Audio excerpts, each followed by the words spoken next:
Hi, I'm Bill Doherty, and I want to welcome the viewers to another edition of Bill's Bullpen. Bill's Bullpen is a program that's intended to show what's going on in our community and also in the region. And with me today, I have two guests. I'm kind of excited about it because we're going to be talking about the Cape Cod Canal safety. Safety is an issue. And with me, I have Samantha Gray. And what do you do, Samantha? I'm a park ranger at You're the a park Cape ranger. Cod Canal. Oh, yes. boy. Yeah.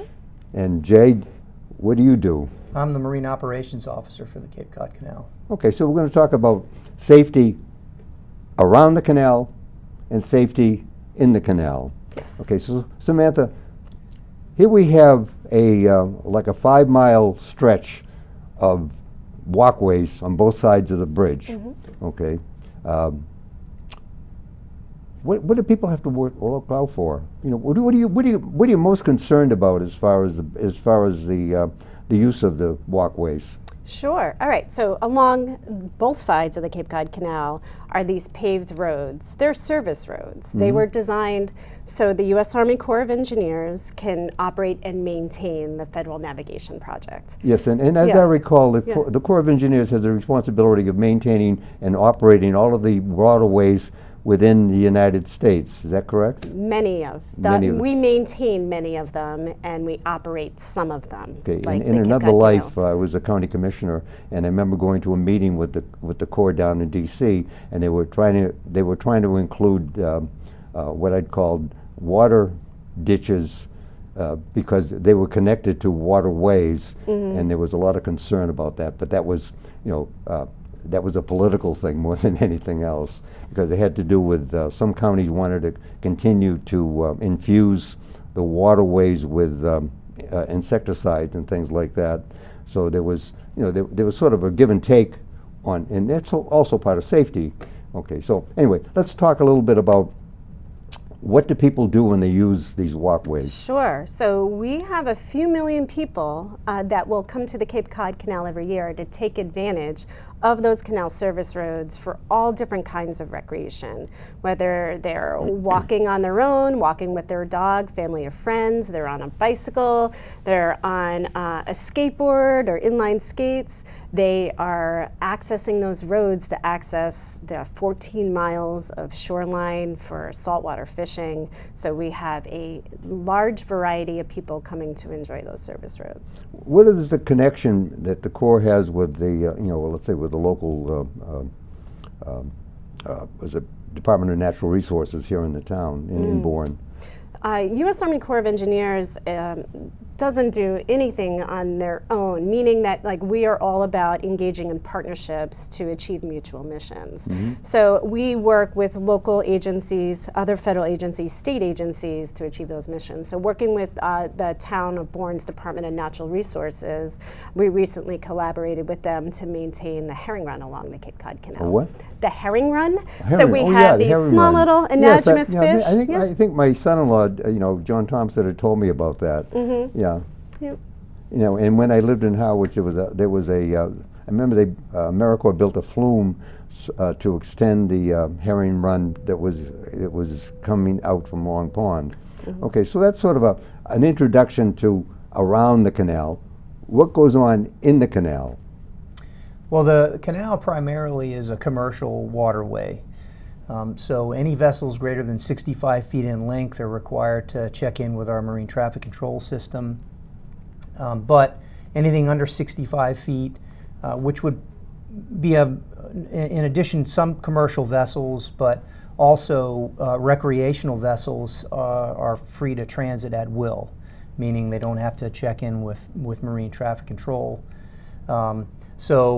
As far as safety is concerned, particularly where recreational boating is concerned, what we're primarily concerned with is ensuring that vessels are in compliance with all applicable federal and state boating safety regulations before they make a transit through the canal. Now, how do you do that? Well, and more importantly, how does somebody know to do that? Well, the people are going to know because when you register a boat in the state of Massachusetts or any other state, whatever authority or agency is registering that boat will provide owners with information and specific requirements for complying with both federal and state boating safety regulations. The U.S. Coast Guard is also a good resource, but we don't do any boardings or any law enforcement activities like that.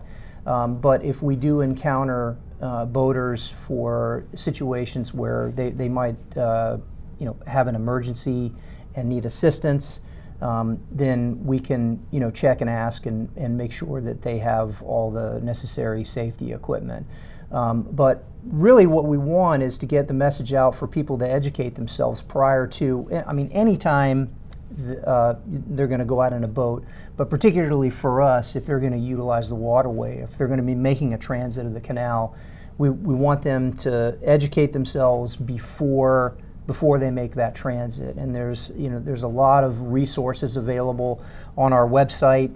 The boating regulations, so our regulations, so regulations for using the canal, people can access the information there. Now, what is the website identification? What is it? The Universal Resource Locator. I don't know that one off the top of my head. All right. But anybody could use a search engine like Google, and if they just Google the U.S. Army Corps of Engineers Cape Cod Canal, it will come up. It will be very easy to find. Okay, so as a practical matter, what kind of boats should stay out of the canal? Well, our requirement is that the vessel has to be adequately powered. And what does that mean? So that means that it has to be able to propel itself through the canal against a head current, and the currents in the canal can get up to nearly 5 knots, which would be about a little over 5 miles per hour when they're at maximum flood or ebb. So the vessel would have to be adequately powered, and we want them to be able to make enough headway into the current to make the transit in about an hour. So the land cut itself is 7 miles long. So the vessel would need to be able to maintain as close as they can a speed of about 7 knots over ground against a head current. Now, as I recall, is it like an 11-foot drop? Well, there's a difference in the range of the tide from the east end to the west end. So, and it's about 5 feet. So the range on the Sandwich side of the canal is about 9 feet, and on the west side of the canal, it's 4 feet. So there is a difference, and that difference is what causes the currents and the swift currents in the canal. The canal also, there's a phenomenon that's caused by the canal, and it's called a hydraulic current. What that means is there's a high volume of water being pressed into a very narrow area. So where the velocity of the current outside of the canal might only be about 2 knots maximum, it gets up to a much higher velocity, and it does that much quicker than it does on the outside. So where we are, we have what are called semi-diurnal tidal currents. So that means about every 6 hours it changes direction. It's a little more than that. It's not based on a calendar day, it's based on a lunar day. So, but roughly about every 6 hours the current changes direction. And the velocity of the current in the canal reaches its maximum much quicker. It's usually within about 45 minutes of the change of the direction of the current, and it stays there for almost the entire current cycle. So there are very swift currents in the canal, and that actually people don't realize is probably what poses the most danger to vessels, particularly smaller recreational vessels. Now, we've talked about smaller recreational vessels. When my kids were, teenagers, we had a 16-footer, with like I think it might have been maybe 30 or 40 horsepower. I never looked at that as being a boat that would would be able to get out of its own way, and we just used it on a lake. Yep. So I would say a vessel comparable to that would be able to negotiate the canal without much problem. Okay. So there are some vessels that are prohibited from using the canal. oh, there are. Okay. Oh, yeah, what are absolutely. those? Well, those would be vessels that don't have auxiliary power. So in other words, don't have an engine. Okay. So a things- sailboat. Sailboats are permitted to transit the canal, but they have to do so using auxiliary power. Most sailing vessels have an auxiliary engine. And when they're making a transit of the canal, our regulations require that they utilize that mode of propulsion. Now they can leave their sails up to assist them through the canal. However, they have to maintain a steady course as they transit the canal. In other words, they can't tack. Oh, yeah, They can't well, shift. oh, They can't yeah, shift that's right, course yeah. back and forth Okay. from side to side Yeah. because that will impede other traffic going in the same direction and also primarily in the opposite direction. So no paddlecraft. So no kayaks, no canoes, no paddle boards. So the general rule of thumb is the vessel has to have auxiliary power. It has to be powered by an engine. Okay. What Now- about motor. jet skis? Oh yeah, yep. Thank you. Very Yeah, important. yeah. How What's could that? I miss that? Personal Jet watercraft. skis, personal watercraft. Personal watercraft are not permitted to make a It's transit of the canal. like a ski boat. A jet ski is Kawasaki's trade name for their personal watercraft, but Okay. it's kind of ubiquitous. But so jet skis are not permitted in the canal, and that's primarily because a couple of things. They're not required to carry all of the safety equipment, so they're not required to have an anchor. So if they become disabled, they can't steer without propulsion. Some of them do. Some personal watercraft owners and operators do equip them with anchors, but it's not required by the safety regulations. The other thing is personal watercraft don't have navigation lights. No, that's right. So so they can only be operated during daylight hours. And then the other thing is when a personal watercraft loses propulsion, it's not as stable. And as we've already mentioned, there are swift currents in the canal, and then also when there's a high volume of traffic in the canal itself, both commercial and recreational, we get quite a bit of residual wave action, so wakes in the canal. We try and keep them to a minimum, but it's Well, it's definitely not, it's definitely there's what we always used going to call be it- some present. Okay, it's not a no wake area. It's a minimum wake. Minimum it's wake. a minimum okay. wake. Now, right. what happens if somebody falls into the canal?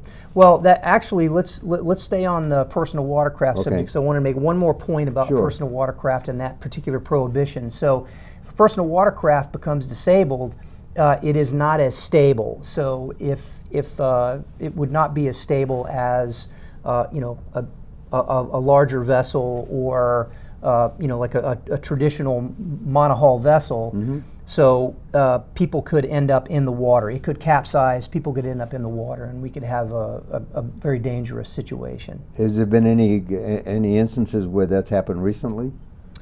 Well, capsizings in the canal. Well, there's somebody. Let's say somebody in the canal. Bringing a personal watercraft into the canal. No, just somebody that's person. fallen Oh, into a the person canal. in the water. I'm person sorry. in the water. Sorry. What would you do if that happened? Well, we in January we had an individual who ended up in the canal, and she was rescued by our boat crew, and also our partner agencies responded.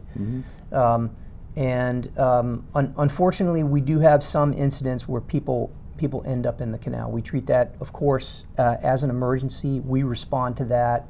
Again, we would notify, or in some cases, our partner agencies receive notification before we do. But there's usually an emergency response by several agencies when that type of an incident occurs. Okay, now, this relates to something that's both in the canal and out of the canal. People have traps, lobster traps, on the side of the canal. Also, people fish Yes. off, on the canal.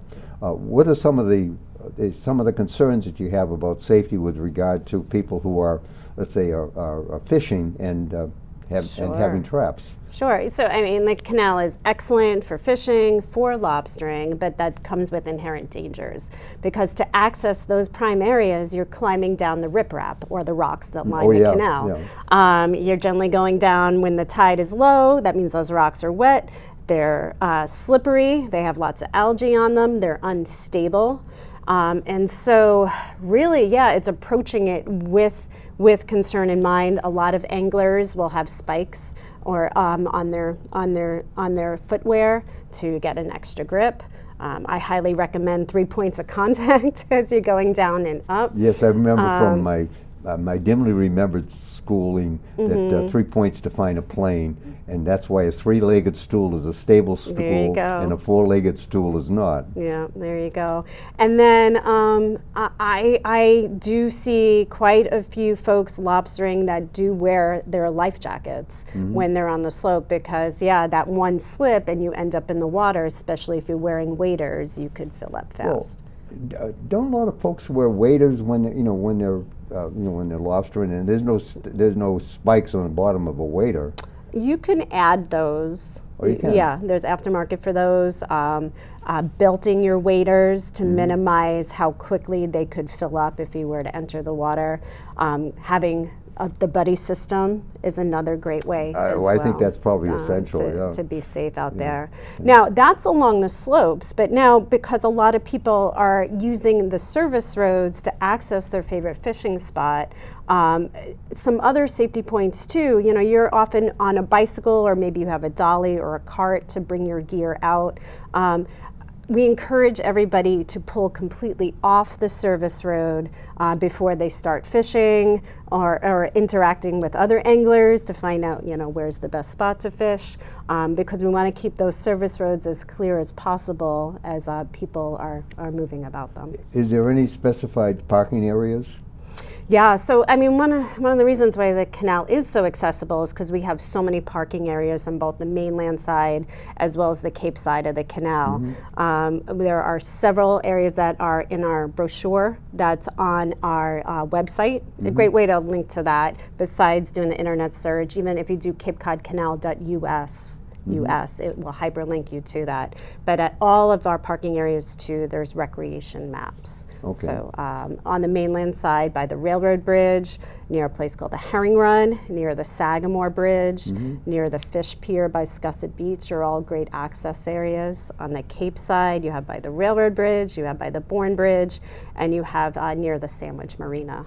Now, there's areas that I've noticed, because I use scenic highway, and everybody does. That looks like they're camping grounds. Yeah. Now, is that part of the things that, as a park ranger, that's part of canal safety? So yeah, there are 2 campgrounds along the Cape Cod Canal. We do lease both of those out to our partnering agencies to operate and maintain. So Bourne Scenic Park is operated by the Bourne Recreation Authority, and Scusset Beach is operated by Massachusetts Department of Conservation and Recreation. So we will collaborate with them, but those agencies are really operating and maintaining the campgrounds. Okay. As a park ranger, we're operating and maintaining all of our day use areas along the canal. There's a little more than 1,100 acres of federal land that surround the canal. Wow. So we are actively managing those. We do patrol those for safety and emergency response. And we work with all sorts of volunteers and partners to help maintain those. Let's talk a little bit about the rules of the road. Great. Okay, you mentioned, before skateboards and bicycles and different types of wheeled, I don't know track vehicles, but basic kind of vehicles. What are some of the rules of the road that you'd recommend that people observe as they're using the canal? Yeah. All right. So who's allowed? So basically, if you're people powered, you're allowed. So if you're using your legs or you're using your arms or your legs to move yourself, whether if you have wheels. We do allow pedal assist bicycles as well, but if they are throttle, They're not permitted. What does that mean? So throttle meaning you don't have to pedal to move a bicycle, but there are battery-powered bicycles okay, that yeah. you can just use a throttle to operate, so we don't allow those. And of course we allow ADA accessible, like mobility devices. So if you have an electric wheelchair, you have one of those mobility scooters for getting around, those are of course permitted as well. But other than that, the only motorized vehicles that should be on the road would be the authorized ones that for work vehicles or emergency response vehicles. Now, as far as rules of the road, really, because we have so many different kinds of users, we are encouraging everyone to follow the best practices that you would have out there along your typical bike paths. So that means travel on to the right of the center line. So you stay to the right. Okay, depending on the direction, I guess. Yeah. Yeah. Okay. So no matter what direction you're traveling, there's a center line in the canal. Stay to the right. And that's wheel vehicles. That's that whether you're on a bicycle or on your feet or any other Rollerblades. roller inline skates, wheelchair. You're with a dog. You're with your child. You're alone. Stay to the right. Travel to the right. If you're going to pass, we want everyone to give an audible signal, and then whether that's a little ring of the bell or say passing on your left. And then when you know it's safe to pass, then you pass to the left. And so we ask that everyone follow that. We ask that everyone operate at a slow enough speed to avoid collision. So we don't have posted, how many miles per hour, but especially around the access areas, because where people first access the service roads, all these parking areas, that's where it tends to be most congested. So definitely take it slow at those points. If you're traveling along the service road and you like to listen to music as you go, I would recommend trying to keep that low enough that you can be alert to your surroundings. Always be alert. An interesting point is that in Massachusetts, as opposed to Florida, a bicycle is a vehicle. Yeah. And it's under the same rules of the road as a powered vehicle. Okay. So therefore, when you are not allowed to wear earphones in a car, okay? And I don't believe, and this is the thing I see, flaunted all the time, is you're not allowed to wear earphones when you're doing a bike, because that takes you out of safety on a regular road. And I can't imagine that it wouldn't be the same, on the canal. Sure. Well, I do know a lot of people that walk, that would also listen to music as well. Yeah. So you're walking, you're listening to music. Still be alert to your surroundings. Don't change direction unless you're looking left or right. Entering the road, treat it like you're going to cross the street. Look left and right. Because again, these service roads get really busy. So really the passing, the staying slow, being alert to your surroundings. Yes, being alert. Alert is so important. Dogs are welcomed, but they need to be on a leash. 6 feet or less. Oh, really? Yes. So that's what's in the regulation. Many people have these leashes that sort of extend out about 15 feet. Yes. And I can't imagine how much problems that would cause when the dogs, meet other dogs. Now, I know many people really spend a lot of time training their dogs, and they go, oh, my dog is well trained, but the person passing you does not know that. And so we just need to have everybody's dog restrained, and that's a year-round requirement, picking up after your dogs. That's important to hear, too, year-round requirement, because I know that pets, dogs, have access to beaches in the wintertime, and then I think as of the 1st of May, it's off the beach, okay? There's no rules like that at the canal. Correct. So we allow dogs year-round, but we do require that they are leashed Okay, year-round. what about picking up? That is required as well. Now, do you have places to dispose? It depends on the season. I see. So in season, when all of our facilities are have reopened, we do have trash receptacles at all of the parking areas. So you just kind of bag up your dog's waste, and when you get back to your car, you can dispose of it. If all those facilities are closed down for the season, we do expect you to pack out all your trash, which would include that. Well, I certainly hope that you do. Yeah. Now, the other thing is that the last time I walked on the canal, I noticed that there were benches every once in a while. And I certainly would welcome that as just to sort of, let's say, to get into that quiet mood while you sort of contemplate the water and all the rest of it, because it's kind of pleasant. Absolutely. Yeah. Now, how many? Is there a specific interval where those benches are? No. They're just there, right? Yeah, so we have them near many of our access areas, and some at some points extending a little bit further out. So if you're going to take a little bit of a walk, you can stop and then come back as well. But we don't have them at exact intervals. Okay. Now, what we do have at exact intervals, or really close to that, are these light poles that line the entire length of the canal. They're navigation lights, but they can be used as helpful markers if you're along these service roads. At every light pole, there's going to be a number on it. Those numbers start like at 0 at Cape Cod Bay and work their way up in increments of 5. So let's say you have an emergency along the Cape Cod Canal and you need someone to come to you and respond. Sometimes it's really hard to say where you are. Oh yeah, you know. Yeah. I never knew that. Yeah, so it's really important to let people know, are you on the mainland side? Yeah. Are you on the Cape side? If you're near a bridge, you can say what bridge you're at, but telling people what pole number you're by. And where are these poles located? So every 500 feet along the Cape Cod Canal is a light pole. Oh, and, wonderful. And then there's these white and blue numbers. And I think that's probably a really important piece of information for people to know, just that alone. That's right. Absolutely. And the number placards are on every 5th. So every 5 poles, there's a number placard that Sam described. And I would add that those are not only helpful for people who need assistance on the service road, but for boaters as well.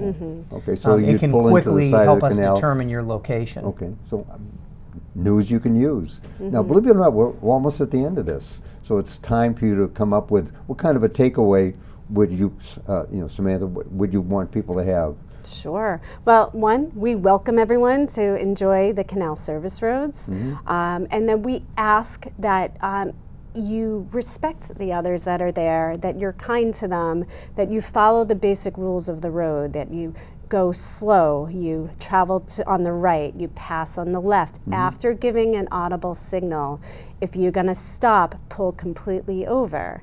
As you're doing that, before you make your turns, make sure you're looking left and right and you're aware of your surroundings.